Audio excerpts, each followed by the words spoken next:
In this demonstration, we'll walk through the process of Procure to Pay using Dynamics 365 Business Central. We'll begin by entering a purchase invoice. We'll then pay the vendor. We'll review the vendor balance, and then we'll use a resource such as Auto Suggest Payments to provide us guidance on who we should pay in terms of priorities. So let's begin by creating the purchase invoice. So I'm logged into Business Central using the role-based homepage for the accountant, and I'll use the shortcut right here to Vendors, and I'll select Fabricam as my vendor. It opens up the master record, and then I can just simply collect on the purchase invoice. Here, I'll fill in the header information, such as the vendor invoice number, and then down below, I could either type in or just use the drop-down menu to select the items that I'd like to purchase. In this case, the London swivel chair. We'll enter in a quantity of 20. Now, what's interesting is the system, the application is constantly monitoring events, and it notices with its embedded intelligence that as I'm placing the order with this particular vendor, there are some other items that I have in inventory, so I appreciate that they're asking me to add this. Perhaps I can get better terms with my vendor.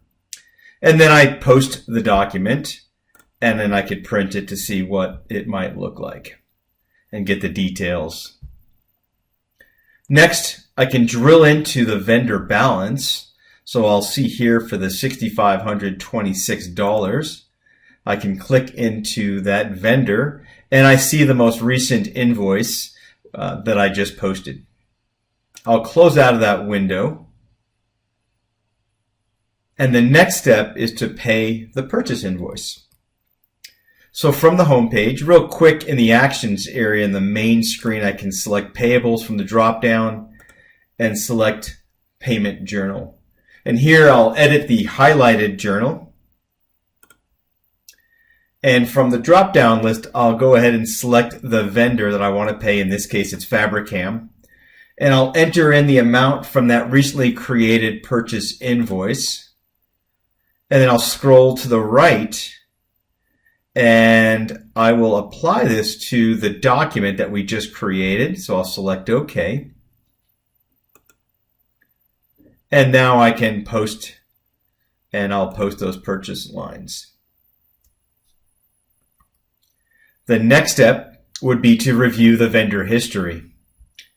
So from the vendor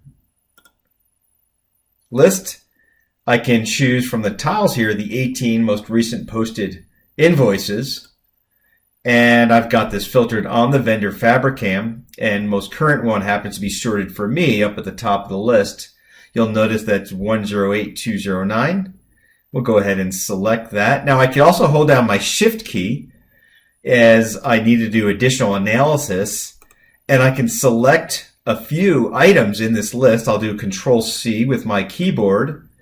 14 rows have been copied. Now I'll open up Excel, and then I'll right click or use Control V. I'll paste into Excel, and now I've got this information for me to do some additional analysis, what if scenarios. The last step was to show you how we can use auto suggestions to make payments to vendors. So we'll begin here in the home page. I'll select cash management and the submenu payment journals. Again, I'll open up that payment registration.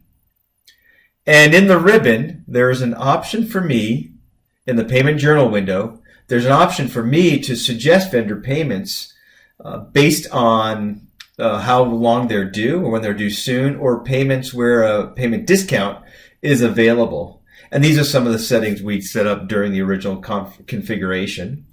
I'll select the suggest vendor payments, and it gives me, from this view, the option to select payments to which vendors. Once those documents are selected, the payments can then be processed via all the actions here in the ribbon.